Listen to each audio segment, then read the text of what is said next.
দিনের মাটি আমার হবে গোরস্থান, কোন জমিনের মাটি আমার হবে গোরস্থান। কার কাঁধে চড়ে আমি কবর দেশে যাব, জানি না কার মনা যাতে খোদার রহম পাব।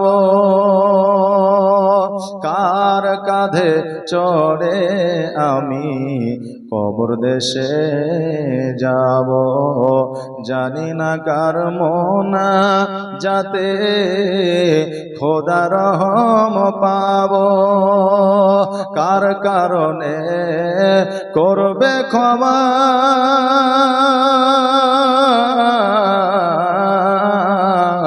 কার কারণে করবে ক্ষমা আল্লাহ মেহেরবান। কোন জমিনের মাটি আমার হবে গোরস্থান, কোন জমিনের মাটি আমার হবে গোরস্থান। আমার দয়ার নবী মায়ার নবী সাল্লাল্লাহু তাআলা আলাইহি ওয়াসাল্লাম বলেছে, হে জগতের উম্মত উম্মতিরা, তোমরা শুনে নাও আমার আল্লাহ পাক রব্বুল আলামিন জগতের মধ্যে দুইটা জায়গায় জান্নাত দিয়েছে, যে জায়গায় কোনো রকমের সন্দেহ নাই, যে জায়গায় কোনো রকমের আপনার সন্দেহের অবকাশ নাই। আল্লাহ তাবারক তাআলা গ্যারান্টি সহকারে জান্নাত দিয়েছে। এক নম্বর জায়গা হলো পিতামাতার পায়ের তল, দ্বিতীয় নম্বর জায়গা হলো যে জায়গা আল্লাহ রসুলের গুণগান হয়, ওই জায়গাটা দুনিয়া বিয়ার জায়গা থাকে না, ওই জায়গাটা আল্লাহ তাবারক তাআলা জান্নাতুল বাকিতে পরিণত করে দেয়। জোরে বলেন সুবহানাল্লাহ। আজকে যারা এই জায়গায় বসে আছি, এই জায়গাটা আমাদের আর জগতের সাধারণ জায়গা নাই। এই জায়গাটায় যতক্ষণ পর্যন্ত আল্লাহ রসুলের আলোচনা হবে ততক্ষণ পর্যন্ত এই জায়গাটা হলো জান্নাতি জায়গা। বাবাজি ভাইরা, আজকে আপনাদের গ্রামের যুবকেরা যেই উদ্দেশ্যে আপনার মাহফিল সাজিয়েছে, যেই উদ্দেশ্যে জালসা করেছে, ওই উদ্দেশ্যটা হলো এটাই, কবরস্থানের উন্নতি করবে, রুহের মাগফিরাতের উদ্দেশ্যে এই জালসার মাহফিল। এমন একটা বাড়ি না যেই বাড়িতে মানুষ মারা যায় নাই। ওরে বাবা, যদি আমাদের বাড়ি খালি না থাকে, আমাদের বাড়ি থেকে প্রত্যেকের বাড়ি থেকে যদি মৃত্যুবরণ করে কবরে যায়, আমরা ওই কবরস্থানের উন্নতি করবে কেন আমরা ওই জায়গায় উপস্থিত হব না? আজকে ওই কবরবাসীরা আমাদের চিঠি পাঠাতে পারে না, পেগাম পাঠাতে পারে না। আমার দয়ার নবী বলেছেন, যারা অন্ধকার কবরে আছে তাদেরকে যদি আল্লাহ একটা সুযোগ দিত, হে কবরবাসী, তোমরা এইখান থেকে একটা তোমাদের পরিবারকে একটা চিঠি পাঠায় দাও। আমার নবীজি বলেছেন, ওই মুর্দা ব্যক্তি তার পরিবারকে চিঠি লিখতো, বলতো, রে জগতের মধ্যে তুমি যাই করো না কেন, আল্লাহর ইবাদত উপাসনা করে কবরের মধ্যে আসিও, কারণ এই কবর শান্তির জায়গা নয়। অনেক মা বোনেরা, ভাইরা, বাপজিরা আছে যারা বলে থাকে মরে গেলে শান্তি পাওয়া যাবে, বলে কি বলে না যে মরে গেলে শান্তি পাওয়া যাবে। কিন্তু না না, আমরা জগতের মধ্যে 50 বছর, 60 বছর, 70 বছর, 80 বছর বেঁচে আছি, কিন্তু কবরের মধ্যে আমাদের অমর ভর থাকতে হবে। আসলে এই জায়গাটা হলো আমাদের পরীক্ষার একটা হল। আসল আমাদের জীবন শুরু কবরে। জোরে বলেন সুবহানাল্লাহ। কবরে তো আমাদের অমর ভর থাকতে হবে, যেই জায়গায় আমাদের সময়ের কোনো আপনার শেষ না। ওই কবরে থেকে যদি চিঠি পাঠাতে কোনো সুযোগ থাকতো, এই চিঠিটা, এই পত্রটা লিখতো, বাড়ির খবর নিত না, ভাই কেমন আছে, বোন কেমন আছে, মা কেমন আছে, বাপ কেমন আছে, এই খবরটা নিত না, শুধু খবরটা দিত কবরে আসার আগে তুমি কিছু আমল করে আসো। আজকে ওই কবরকে উদ্দেশ্য করে এই জালসার মাহফিল সাজিয়েছে। আজকে এই এলাকার মানুষেরা বান্দারা আজকে এই জায়গায় আসে না। আজকে তুমি দোয়া না করলে কালকে তোমার জন্য কেউ করবে না। ইংরেজি একটা প্রবাদ বাক্য আছে, টিট ফর ট্যাট, যেমন কর্ম তেমন ফল। আজকে আপনি কারো জানাজায় শামিল হবে, আপনার জানাজায় কেউ শামিল হবে। আজকে আপনি কারো জানাজায় শামিল হবেন না, কালকে আপনার জানাজায় কেউ শামিল হবে না। আজকে আপনি কারো কবরে আপনার 3 খবর মাটি দিতে যাবেন, কালকে আপনার কবরে আসবে। আজকে যাবেন না, কালকে কেউ আসবে না। যেমন কর্ম জগতের মধ্যে করবে তেমন ফল জগতের মধ্যে পেয়ে যাবেন। আপনি বলবেন হুজুর গো, আল্লাহ জগতের মধ্যে পাঠিয়েছে, আল্লাহ তাবারক তাআলা যা করবে ভালোর জন্য করবে। আল্লাহ আমাদের রুজি দেবে, আল্লাহ হায়াতের মালিক, আল্লাহ মওতের মালিক, আল্লাহ সব কিছুর মালিক। আল্লাহ আমাকে কোথায় দাফন করবে আল্লাহ জানে, কোথায় আমাকে কে মাটি দিবে এটা আল্লাহ জানে, কোথায় আমার জানাজা হবে এটা আল্লাহ জানে, কে আমার জানাজা পড়াবে এটা আল্লাহ জানে। বাবাজি ভাইরা আমার, আল্লাহ তাবারক তাআলা আমাদের নসিবে যা কিছু লেখার লিখে দিয়েছে পরিবর্তন হবে না। কিন্তু আমার দয়ার নবী বলেছেন, তোমার কপালে যেটা, তোমার ভাগ্যে যেটা লেখা দেওয়া হয়েছে সেটা পরিবর্তন হবে না ঠিকই, কিন্তু আবারও পরিবর্তন হবে তোমার দোয়ার মাধ্যমে। জোরে বলেন সুবহানাল্লাহ। দোয়ার মাধ্যমে পরিবর্তন হবে। এ বাবাজি ভাইরা, আল্লাহ রুজির মালিক এটা আমরা জানি। আল্লাহ রুজির মালিক বলে আমাদেরকে তো খাওয়ায়া দিবে না, দিবে নাকি? আমাদেরকে আল্লাহ হাত দিয়েছে, হাত দিয়ে উঠিয়ে খেতে হবে। আমার একজন মাওলানা ওয়াজ করেছিল, আল্লাহর বান্দারা, আল্লাহ রুজির মালিক তোমাকে খাওয়াবে পড়াবে। একজন শুনেছে ওয়াজ, শোনার পরে ও চিন্তা করেছে, হাই রে, আল্লাহ যেহেতু রুজির মালিক, আল্লাহ খাওয়ায়, আল্লাহ পড়ায়, আল্লাহ চলাফেরা করায়, আজকে দেখবো আল্লাহ আমাকে কেমন করে খাওয়ায়। ও চিন্তা করছে যে আল্লাহ যখন আমাকে খাওয়ায় তা আমি আজকে নিজে খাবো না, আল্লাহ আমাকে কেমন করে খাওয়ায় তাই দেখবো। বাড়িতে এসেছে, বাড়িতে আসার পরে এবার মা বলছে, বেটা বাড়িতে এসেছিস তো খেলে? বলছে না খাবো না। বলে কেন খাবি না? এমনি খাবো না। তারপরে আপনার একদিন অতিবাহিত হয়ে গেল, দ্বিতীয় দিন বলছে খেলে, বলছে খাবো না। বলে ক্ষুধার্ত অবস্থায় আর কতদিন থাকবি? বলে আল্লাহ তাবারক তাআলা যতদিন আমাকে না খাওয়াবে। এবার বাবাজি ভাইরা, মা জননী সন্তানকে বারবার রিকোয়েস্ট করতেছে, কিন্তু সন্তান বলছে না না খাবো না। মা যখন জোর করেছে, ওই সন্তান জঙ্গলে চলে গেছে। মা ওই বাড়ি থেকে খাবার নিয়ে জঙ্গলে গিয়েছে, বেটাকে খাওয়াবে। বেটা বলছে না খাবো না। মা বলছে এই দেখ খাবার থাকলো, খেলে খাবি না খেলে খাবি। মা বাড়িতে চলে এসেছি। এবার যখন আপনার দিন চলে গেছে, রাত্রি হয়ে গেছে, এবার ওই জায়গায় বসে বসে ওই যুবক চিন্তা করছে আল্লাহ যখন খাওয়াবে তখনই খাবো। এইদিকে হঠাৎ করে 10 থেকে 12টা আপনার ডাকাতের দল এসেছে। আসার পরে ওই জায়গায় সোনা দানা টাকা পয়সা ভাগ করবে। হঠাৎ করে দেখছে যেন ওই জায়গায় খাবারের আপনার বাসন রাখা আছে। চিন্তা করে এই জায়গায় কে খাবার রেখে গেছে, দেখ দেখ আশেপাশে কোনো মানুষ আছে নাকি।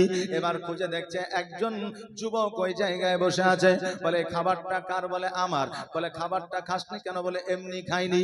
বলে খাবারটা খাওয়া? বলে খাবো না। বলে কেন খাবি না? বলে এমনি খাবো না। তাহলে খাবারে নিশ্চয়ই বিষ আছে, না হলে অন্য কোনো ব্যাপার আছে? বলে না কিছুই না। বলে তুই খাবারটা খা। বলে খাবো না। বলে খাবি না? দাঁড়া। ওকে জোর করে ধরে নিয়েছে, বুঝলেন, গালে ফাড়া ফাড় 2-4টা চড় মেরেছে। যেমনই চড় মেরেছে অমনি বাবা আপনার খেতে আরম্ভ করেছে। অনেক সময় মার এমনই একটা ওষুধ বিভিন্ন কাজে লাগে, লাগে না? মার এমন একটা ওষুধ বিভিন্ন কাজে লাগে। এবার যখন 2-4টা চড় পড়ে গেছে, খেতে আরম্ভ করেছে। পরের দিন মাওলানার কাছে গিয়েছে, যাওয়ার পরে বলছে, মাওলানা আপনি ওয়াজের মাধ্যমে বলেছিলেন আল্লাহ খাওয়ায়, আল্লাহ চলায়, আল্লাহ পড়ায়, কিন্তু এটা তো বলেন না না খেলে আল্লাহ মেরে মেরে খাওয়ায়। এটা তো বলেন নাই যে আল্লাহ মেরে মেরে খাওয়ায়, আমাকে কালকে মেরে মেরে খাইয়েছে।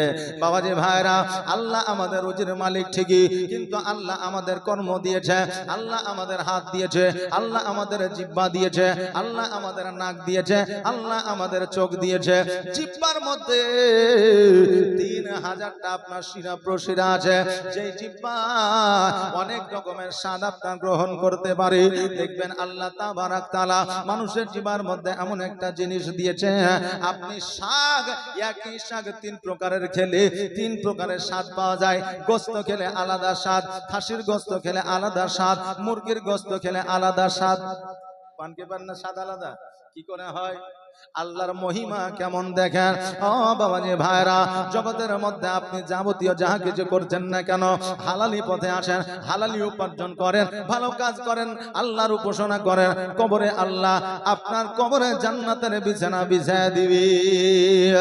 আর যদি জগতের মধ্যে সুদ ঘুষ নিয়ে ব্যতিব্যস্ত থাকেন, হারাম কাজে যদি লিপ্ত হয়ে থাকেন, কবরের মধ্যে এমন আযাব হবে, ডান দিকের মাটি বাম দিকের মাটির চাপ দেবে, আপনার হাড় হাড্ডিগুলা আটার মতো পেশাই করে দেবে। বাবা, ওই কবরে আপনার বিষাক্ত সর্প আসবে, আপনাকে দংশন করবে, আপনার শরীরটাকে ঝাঁঝরা করে দেবে। এত যন্ত্রণা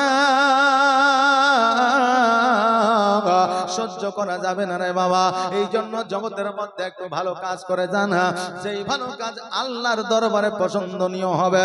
আমার আল্লাহ তাআলা বলে, বান্দারে তোমার একটা ভালো কাজ যদি আমার পছন্দ হয়ে যায়, ওই ভালো কাজটার জন্য আমি আল্লাহ তোমাকে জান্নাতবাসী করে দিব। জোরে বলেন সুবহানাল্লাহ। আজকে জগতের মধ্যে আমাদের কষ্ট করতে হয় না, যুদ্ধের ময়দানে যেতে হয় না, জিহাদ করতে হয় না, নিজের সন্তানকে কতল করতে হয় না, নিজের সন্তানকে শহীদ করতে হয় না।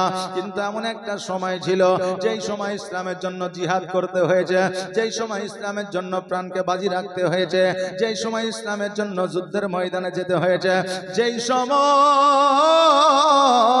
চুরি করে আল্লাহর ইবাদত করতে হয়েছে, যেই সময় ইবাদত করতে গিয়ে কাফেররা যদি দেখেছে পাথরের আঘাত করেছে, এত কষ্টের মধ্যেও আল্লাহর ইবাদত উপাসনা করেছে। এখন বর্তমানে আমাদের কিছুই করা লাগে না, বর্তমানে যুদ্ধের ময়দানে যেতে হয় না, নামাজ পড়লে কেউ পাথরের আঘাত করে না। এখন মসজিদে এসি লাগায় দেওয়া হচ্ছে, বান্দারে তোরা ইবাদত কর। এসি থাকার পরেও মোরা মসজিদে যাই না। বাবাজি ভাইরা, জগতের মধ্যে এমন একজন কাফের ছিল যার নাম ইতিহাসের পাতায় জ্বলজ্বল করে, যার নাম আমরা বিভিন্ন জায়গায় শুনেছি, যার নাম হলো ফেরাউন। এই ফেরাউনের সর্বপ্রথম একটা ব্যবসা ছিল, যেই ব্যবসাটা ছিল তরমুজের ব্যবসা। দেখেন না রোজার মাসে আপনার তরমুজের দাম বেড়ে যায় নাকি বলেন, আবার বিক্রিও খুব বেশি হয়। যদি লাল না হয় ইনজেকশনের দানা দিয়ে আপনার লাল করে দেয়, বলে যত খুশি খা, আর ডায়রিয়া হয়ে হাসপাতালে গিয়ে ভর্তি হয়। বাবা, আজকে আমরা এই তরমুজ নিয়ে ব্যতিব্যস্ত, কিন্তু এই তরমুজের ব্যবসা ছিল মূলত ফেরাউনের। এই ফেরাউন তরমুজের ব্যবসায় কত রকমের কারসাদি করেছে, কারসাদি করার পরে কত মানুষের সঙ্গে চিটারি বাটপারি করেছে। এই ফেরাউন মানুষের প্রতি অত্যাচার শুরু করে বাদশাহীর পদ নিয়েছে, বাদশাহী পদে আসার পরে মানুষের প্রতি অত্যাচার শুরু করেছে। মানুষের প্রতি অত্যাচার শুরু করার পরে ওই আপনার নিজেকে খোদাই দাবি করেছে। জগতের মধ্যে যতই পাপ করেন না কেন, আল্লাহ তাআলা জগতের মধ্যে তার বিচার কিছু করে দেয়। দেখবে জগতের মধ্যে আপনি কারো হালাল, কারো টাকা মেরে খাবেন, কারো পয়সা মেরে খাবেন, আল্লাহ আপনাকে এমন একটা রোগ দিবে, আল্লাহ এমন একটা আপনাকে বালা দেবে যে যত টাকা মেরেছেন তার চাইতে 1000 গুণ বেশি টাকা ডাক্তারের কাছে চলে গেছে। আপনি মনে করেন যে এটা তো আমি নিজের টাকা খরচা করছি। বাবাজি ভাইরা, জগতের মধ্যে পাপ করবেন, জগতের মধ্যে আল্লাহ এমন কিছু শাস্তি দিয়ে দেবে, আপনার ওই গুনাহ থেকে কিছু গুনাহ ঝরে যাবে। ফেরাউন যখন আল্লাহ নিজের খোদাই দাবি করলো, মানুষ যেন ব্যতিব্যস্ত হয়ে গেল, তার অত্যাচার সহ্য করতে পারে না। আল্লাহ দরবারে দোয়া করে, আল্লাহ গো, আজকে এই ফেরাউনের অত্যাচার থেকে কেমন করে বাঁচা যায়, এই ফেরাউনের অত্যাচার থেকে কেমন করে আরাম পাওয়া যায়। এবার প্রত্যেকটা মানুষ যেন হাহাকার শুরু করে দিল। গ্রামের মধ্যে যেন কোনো শান্তি নাই, শহরের মধ্যে যেন কোনো শান্তি নাই, যেন সর্বদা সর্বসময় যেন হাহাকার লেগে থাকে। ওই ফেরাউন রাত্রি বেলায় বিছানায় শুয়ে আছে, হঠাৎ করে স্বপ্নের মাধ্যমে দেখছে যেন সিরিয়ার দিক থেকে মিশরের দিকে যেন একটা আলো যেন আলো এসেছে, আলো আসার পরে জ্যোতি এসেছে, জ্যোতি আসার পরে তার রাজপ্রাসাদকে যেন পুড়িয়ে দিয়েছে, তার রাজপ্রাসাদকে যেন জ্বলিয়ে দিয়েছে।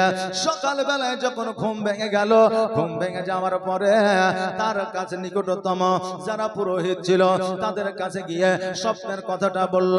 স্বপ্নের কথাটা যখন বলল, তারা স্বপ্নের বর্ণনা করলো, তারা স্বপ্নের ব্যাখ্যা দিল যে আমাদের ফেরাউন, আমাদের প্রভু, আজকে যে নূরটা, যে আলোটা, যে জ্যোতিটা আপনি দেখেছেন, ওই জ্যোতিটা আপনার ধ্বংসের পথ, আপনাকে ধ্বংস করার জন্য আসবে। বলে কেমন করে ধ্বংস করবে? বলে শোনে,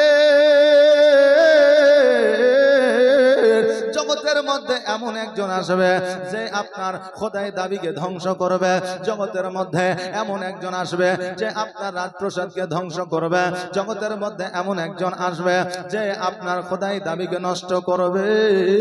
সেটাই স্বপ্নের মাধ্যমে আপনি দেখেছেন। ফেরাউন যেন চিন্তায় চিন্তিত হয়ে গেল, এটা কেমন করে বাঁচানো যায়, আমার প্রসাদ কেমন করে বাঁচানো যায়, আমার প্রাণ কেমন করে বাঁচানো যায়, আমার যে ঐতিহ্য আছে এই ঐতিহ্য কেমন করে বাঁচানো যায়। জগতের মধ্যে এমনও মানুষ আছে নিজের ঐতিহ্য বজায় রাখার জন্য ইমামকে ইমাম মনে করে না, আলেমকে আলেম মনে করে না, বাপকে বাপ মনে করে না, মাকে মা মনে করে না, প্রতিবেশীকে প্রতিবেশী মনে করে না, নিজের ঐতিহ্য বজায় রাখার জন্য। বাবাজি ভাইরা, জগতের মধ্যে এমনও মানুষ আছে যারা নিজের জোর খাটায় বলে এটাই ঠিক, বেঠিক বলে ঠিক, বলে কি বলে না? আছে না নাই? যেটা বেঠিক সেটাকে বলে ঠিক। এখন তার টাকা আছে, পয়সা আছে, ধন আছে, সম্পদ আছে, এখন তার হাতে হা মিলাইতে হয়। অনেকে হা মিলায় দেয়। এমনও প্রবাদ বাক্য আছে, ওই পাড়ায় মরেছে মোড়লের মা, তার কাঁদনে না কাঁদলে খেতে দিবে না। বলে কি বলে না? যে তার কাঁদনে না কাঁদলে খেতে দিবে না।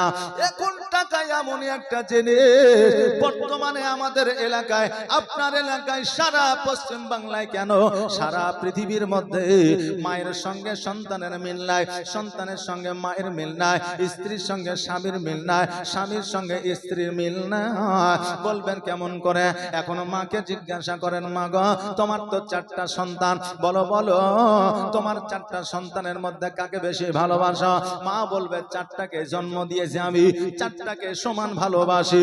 কিন্তু না না না, দেখবেন কোন কোন মা ছোট সন্তানকে বেশি ভালোবাসে, কোন মা বড় সন্তানকে বেশি ভালোবাসে, কোন মা মেজ সন্তানকে বেশি ভালোবাসে। এরকম আছে না নাই? এই আছে না নাই? আছে। কোন সন্তান, কোন মা ল সন্তানকে বেশি ভালোবাসে, সন্তানের মধ্যে কম বেশি ভালোবাসা অবশ্যই আছে। তবে এখন বর্তমানে দেখবেন যে সন্তান বেশি উপার্জন করে তার সন্তানকে, অর্থাৎ তার পোতা পুতিনকে বেশি লালন পালন করে, আদর যত্ন করে। আর যে টাকা রোজগার করতে পারে না তার সন্তানদের কোলে নেওয়া তো দূরের কথা, কাছে আসলেই দেখতে পারে না। অতএব বাবাজি ভাইরা, মানুষ যেমন টাকার গুরুত্বটা বেশি দিয়েছে, এই জন্য মানুষ টাকা উপার্জন করতে শিখেছে। চাহে টাকা উপার্জন হালালি পথে হোক নাহি হারামের পথে হোক, কিন্তু টাকা উপার্জন করতে হবে। এখন মানুষ শিখেছে টাকা উপার্জন করা, কিন্তু সেটা হালালি পথে না হারামের পথে, এই গুরুত্বটা কম। টাকা আসলেই হবে, কেননা মানুষ এখন টাকার গুরুত্বটা বুঝেছে। ঐতিহ্য বজায় রাখার জন্য ফেরাউন চিন্তা করে কেমন করে একে ধ্বংস করা যায়। হামানের কাছে গেল, হামানের কাছে যাওয়ার পরে পরামর্শ নিল। হামান বলতেছে, শোনো গো, ওই আলোখানার মানে হলো এমন একটা পুত্র, এমন একটা পুরুষ জগতের মধ্যে আসবে আপনার এলাকায়, আপনার এরিয়ায়, আপনার বাদশাহীর মধ্যে, যেই পুরুষ, যেই পুত্র আপনাকে ধ্বংস করবে, যেই পুত্র আপনার ধ্বংস করার মূল কারণ হবে। এবার বলল কবে আসবে, কোন দিনে আসবে? বলে একটা রাত আছে, ওই রাতে কোন স্বামী স্ত্রীকে মিলন করতে দেওয়া যাবে না, কোন স্বামী স্ত্রীকে একত্রিত রাখা যাবে না। ওই সময়, ওই রাত্রিতে যদি কেউ মিলন হয়ে যায়, ওই রাত্রিতে স্বামীর কপাল থেকে স্ত্রীর উদরে আসবে। অতএব উদরে আসার পরে যেই সন্তান জন্মগ্রহণ করবে ওই সন্তানই আপনার দুশমন হবে। এবার ফেরাউন বলল তাহলে কি করা যায়? বলে একটা কাজ করো, বলে সেই রাত্রিতে যত আপনার প্রজা আছে, যত পুরুষ আছে, সকলকে দূর প্রান্তরে একটা ফাঁকা ময়দানে তাদেরকে রেখে দেয়, আর নারীদেরকে বাড়ির মধ্যে রেখে দেয়। পুরুষেরা যদি বাইরে থাকে নারীর সঙ্গে সঙ্গম হবে না, নারীদের কাছে যাইতে পারবে না, নারীদের কাছাকাছি থাকতে পারবে না।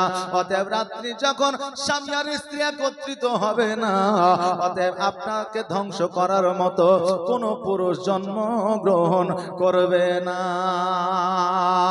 ফেরাউন হামানের কথা মাত্র কথা মতো সকল পুরুষকে যেন আপনার একটা ফাঁকা ময়দানে, খালি ময়দানে পাঠিয়ে দিল। খালি ময়দানে পাঠিয়ে দেওয়ার পরে এইদিকে সকল নারীদের বাড়িতে রাখলো, নারীরা যেন সবাই বাড়িতে আছে। এইদিকে আপনার একজন ফেরাউনের দেহরক্ষক ছিল, যার নাম ছিল ইমরান। আর ওই ইমরান আর কেউ ছিল না, ওই ইমরান ছিল আমার হযরত মুসা আলাইহিস সালামের আব্বা জান। ফেরাউনের দেহ রক্ষা করত। এবার ওই ইমরান ফেরাউনের দরওয়াজার সম্মুখে যেন দাঁড়ায় আছে। এইদিকে ইমরানের স্ত্রী অর্থাৎ মুসা আলাইহিস সালামের মা রাত্রি বেলায় ঘুম থেকে জেগে উঠেছে। জেগে ওঠার পরে ফেরাউনের দেহ রক্ষক ইমরানের স্ত্রী চিন্তা করে, আল্লাহ গো, আমার স্বামী তো বাড়ি আসলো না, অতএব আমার স্বামী বাড়ি না আসলে আমি যে থাকতে পারি না। আমার স্বামী যদি আমার কাছে না আসে আমার যে রাত্রি অতিবাহিত হয় না। অতএব আল্লাহ, এখন আমি কি করব? রাত্রি যেন আপনার মধ্যরাত্রি হয়ে গেছে, স্বামীর দিকে আপনার তাকায় আছে, স্বামী যেন বাড়িতে আসে না। এবার যেন ওই ইমরানের স্ত্রী যেন ফেরাউনের রাজপ্রাসাদের দিকে এগোতে আরম্ভ করলেন। রাজপ্রাসাদে যাওয়ার পরে দেখছে যেন আপনার সবাই ঘুমায় আছে, একমাত্র তার স্বামী জেগে আছে। স্বামীর কাছে গেল, যাওয়ার পরে পাশে বসে যেন আপনার কথাবার্তা আরম্ভ করলেন। কথাবার্তা যখন শুরু হয়ে গেল, এইদিকে মুসা আলাইহিস সালামের আব্বা জান অনেকদিন যেন আপনার বাড়িতে যাই না, আপনার রাজপ্রাসাদের ডিউটিতে ছিল। এইদিকে বিবিও কোনোদিন আসে না, সেই দিন রাত্রিতে চলে এসেছে। এবার আসার পরে স্বামী আর স্ত্রীতে যুক্তি করলো, আজকে সবাই যেন সৈন্যরা ঘুমায় আছে, আমি যার দেহ রক্ষক, যার আমি দেহ রক্ষা করি, সেও তো ঘরের মধ্যে আরাম করতেছে। চলো বিবি রে, আমি আবার কবে বাড়ি যাব, তুমি আবার কবে আসবে? আসো। আল্লাহর সবচাইতে বড় নিয়ামত জগতের মধ্যে দিয়েছে স্বামী আর স্ত্রীর মিলন। চলো আমরা আর